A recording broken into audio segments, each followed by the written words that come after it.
sun is shining. I cannot wait. So let's spend the weekend together. As you guys saw this morning, I had a nice slow morning when I just read a bit in bed, had a bit of coffee, and went for my Pilates class. So now I'm about to head out to continue the day. We're going to be spending like a bookish day in my life kind of weekend, because I have a few plans and I have a few errands, and I just thought I'll take you guys along with me. I'm going to be doing a lot of mooching around in the city. So I have lived in London now for 9 years, and I've never actually been to Waterstones in Piccadilly, which is the biggest bookstore in Europe. I've never been to it, so I think today is the day. I have planned with my friend later to have like a late lunch. Before I meet them for lunch, because lunch is pretty late, let me have a little mooch around these bookstores and see what I can, you know, get for myself. Even though I did tell you guys in my last video that I'm going to be on the book buying band, but I don't know. I am going into the stores to explore, to like be a bit window shopping and see what kind of books are out there. But I feel like if I see a good deal or something, I might pick up a few new books here and there. So you guys are going to come along with me. We're going to explore the stores together and see if anything catches my fancy. And then obviously I would give you guys a haul. If I do buy something, I'll show you guys whatever I picked up. Also, I'm going on my trip. I think I mentioned to you guys I'm going on a trip with my mom on Thursday. We're going to like a nice resort kind of trip. So we're not going to be exploring. We're just going to go in for some sunshine and some pool time and some beach activities. So we're going to have a nice chilled, it's like one of those kind of chilled, relaxing holidays. So I'm going to get a lot of time to read. I think I'm going to get uninterrupted reading time, but I feel like because I'm with my mom, I have to speak to her at one point, so I would get a lot of time to read, but obviously I still have to socialize with her. Obviously it's the least I can do, you know. So that's the plan for this video. I just thought it would be quite fun for you guys to come along with me, because I've done a lot of reading vlogs with you guys. You guys have just seen this inside of my flat, I think, this entire year so far. So they were quite nice to just explore London. I do live in an amazing city, so I thought I'll take you guys along with me. Let's go explore, guys.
guys. I think we are approaching spring, guys. It's almost spring because the weather outside today is so nice and sunny. It's like my favorite weather, where it's like too cold but the sun is shining. I love it.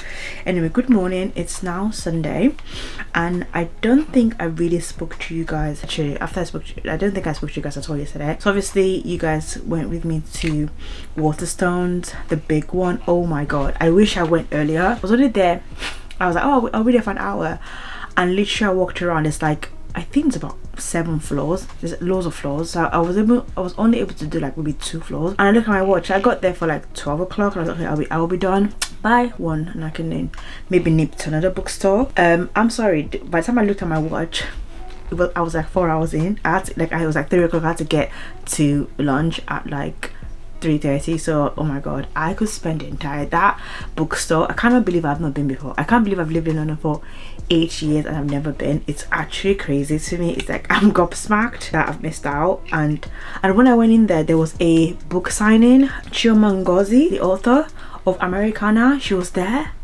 The queue was so long though. Like I didn't know if I do you know what, I didn't know. So now, like, I can't believe I'm just like, this is such a gem and I'm like missing out on it. Like it's literally so close to my house. Like I could, it's just one Victoria line down, that's it. Oh my god, I can't believe it. So I'm going to be spending a lot more time at the big Waterstones. It's just a nice, they have a cafe as well, so you can actually spend the entire day there. You can go there, have a coffee, walk around, shop. Like it has like reading areas as well, and they have this little like Lauren Gilmore section. You guys must have seen that. I find it really weird that they had that, because basically I was like, why are they going to, I think it must be because on Tuesday is pancake day. They're like stacks of pancake and Tuesday is pancake day and the UK. Anyway, so I woke up this morning, I slept in a little bit ish, and then I had to finish editing the video that went live today, which is my 24-hour reading challenge, where I read the Gods and Monsters series, guys. Oh, I'm so obsessed with that series. Oh my god. Anyway, I'm not going to go in the rampage of that series, but yeah, so I did a lot of the editing this morning. The rest of the day I have quite a lot of like house chores to do, laundry. I need to start packing for my trip. I go away on Thursday, so I need to pack. I literally, and because I'm going to a sunny destination, all my summer clothes, I've put them in my storage, so I have to like dig them out. So it's a bit of a process, so I think that's what I'm going to be doing today. But I thought it would be quite nice to go over the things I bought. I did buy some books. So I told you guys in February that I wasn't going to buy any new books to May, and I'm telling you guys, I was so determined to do that. And I don't know if I've told you this already, but I've decided to like set myself a monthly book budget, because I feel like last year I ended up buying books here and there and I just wasn't accountable, just like buying things if I like them.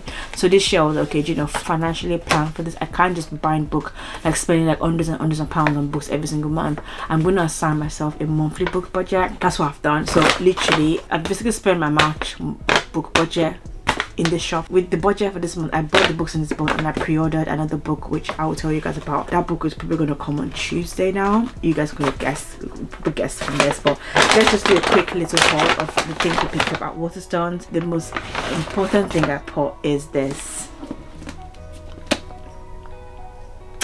I decided to pick up the special edition of the 7 Husbands of Evelyn Hugo, and I love the, what's it called, what's the word, tinted, I don't know what this thing is called. Oh my god, I'm so bush. What is this called? Oh yeah, sprayed edges. I do have a copy of it as well already right here, but this is the original cover. I don't mind owning 2 copies. This is the one I'm going to read. This is going to be on display. To be fair, I don't think it's that expensive, because I've seen some special editions at crazy prices. So like it's £20. I love that. All My Love Evelyn, it was signed by Evelyn. It's just like, oh, I love it. And then you've got like the skyline of Los Angeles, I guess, at night, like all the palm trees and stuff. Like I just love it. This is my favorite book by Taylor Jenkins Reid. People always think I love Carrie Sosa's back more because I read it a lot more time. The reason why I haven't read this as much is because I was very upset. Like I'm not in the mood to cry, but I feel like I'm probably going to do a reread. Maybe I'll take it to my holiday and I'll read it on my holiday or something. I absolutely love this book, so I'm so happy. I'm going to be displaying this, and you guys know I don't really like buying paperback, but yeah, hardback, sorry. So for me to pick this up, I just love it. I just think it's so cute. Okay, so that was the first book I picked up, and then the next book I picked up, so obviously my favorite part of Waterstone is the buy one get one half price. But yesterday, I don't know, I must have been like a little bit, my dyslexia must have been showing yesterday because I don't think I read it correctly. Like, I know it's like buy one get one half price, but in my mind I was thinking buy one get one for free. That's what I kind of read. So I was like, oh my god, let me just buy it. If I buy two, it's just the price of one.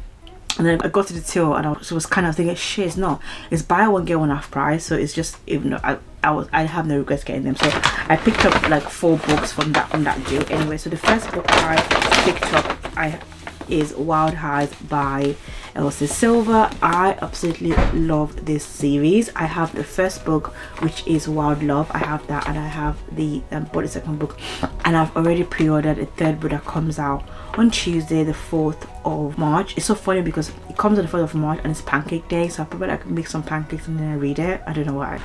So I will be reading it again, and I just think it's so pretty. I just love the cover, it's so pretty. So I picked this up, and then I picked up this Phantasma by Kayla Smith. This is a dark urban fantasy, I think. Yeah, no, it's dark fantasy romance. So I've heard some really good things about this book. I think the author is English, or she's British, so she's either English or Scottish, I'm not sure, but I think she's from the UK. These books, and they are signed by her. These are signed copies.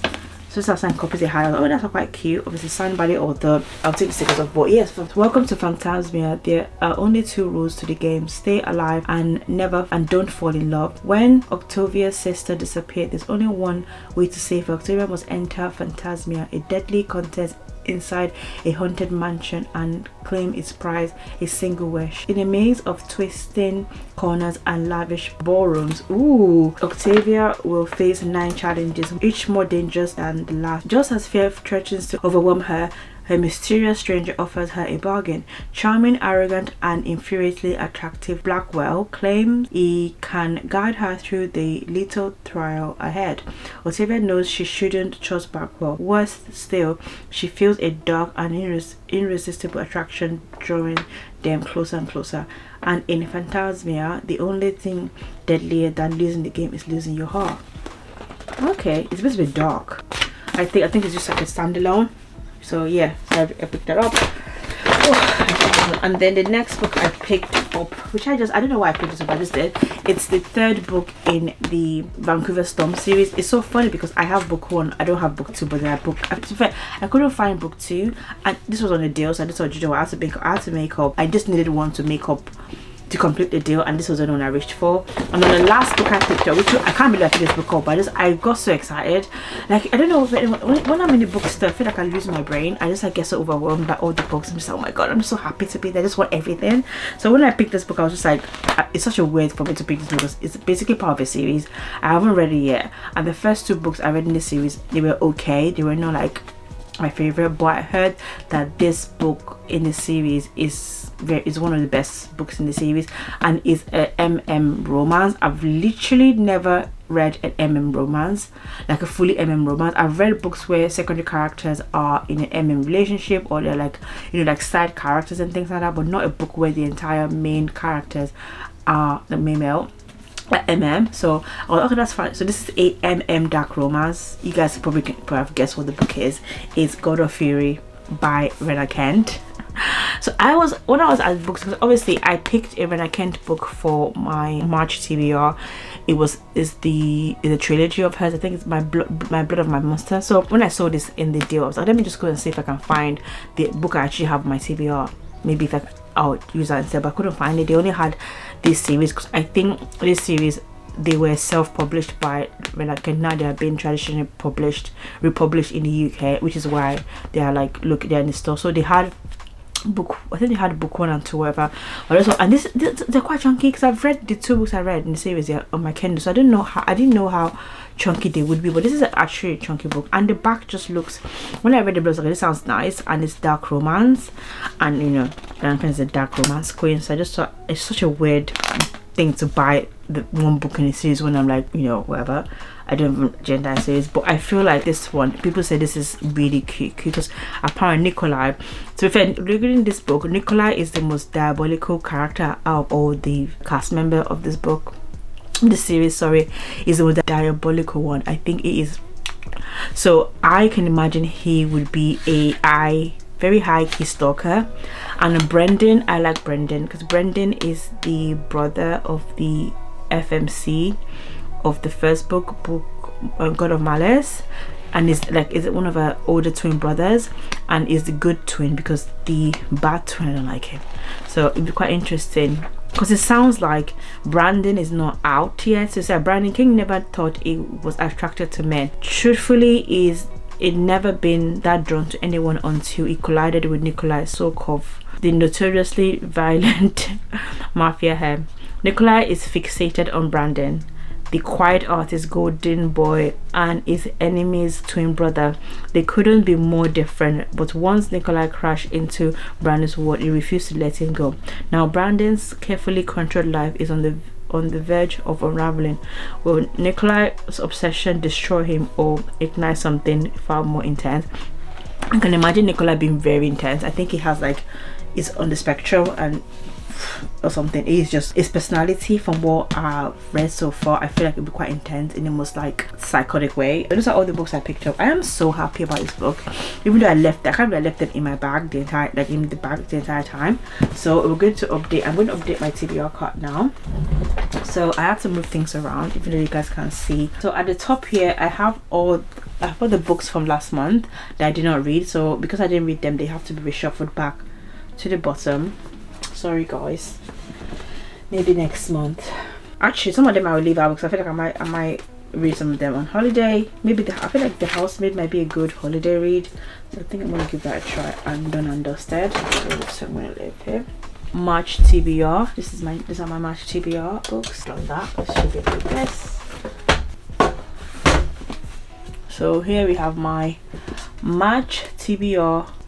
So those are my March TBR. Okay. Now we can put my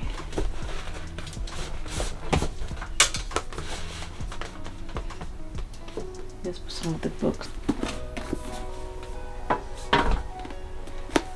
This can go at the top. I've read it already, but I might do reread. So if I'm doing a reread, I probably will do that in here. And then I also picked up some books because obviously you guys have seen I picked up some books when I picked up the Book of Azra series.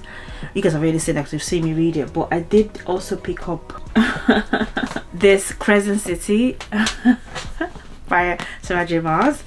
I think I own every single book that Sarah J. Maas has published now. I'm thinking this is book 1, House of Hurt and Blood, and then we have House of Sky and Breath. They are thick. These are big boys, so I picked them up. They were going for such a good deal on Amazon. I think they were less than £5 each. I was okay, I'll just get them. So I picked them, and I just realized I didn't show you guys, because if I didn't show you guys, you probably never see it. So yeah, I picked going on holiday on Thursday, and then I'll be back. I come back on Monday, and I'm going to try and read as much of my March TBR as possible, because I feel like they'll be quite nice to read on the beach, especially Lido, Photo Finish, and The Paradise Problem. That would be good. I think I'm taking those 3, and I'm going to take Verity and The Forbidden Suitor and The Housemaid. Those are the books I'm taking with me. Basically Thursday, Friday, Saturday, Sunday. I've got 4 full days of interrupted reading. I can read 2 books a day even if I wanted to, but I probably would. I'm not that feral, but I'm going to take quite a program. Obviously I'm going to take my Kindle as well, but I say all that to say I'm going to be vlogging that trip so you guys can see what I get up to reading wise. So when I come up from holiday on that Monday, I just want to spend the following 2 weeks to read Throne of Glass, and I'm going to vlog it. But yeah, that's all the books I picked up.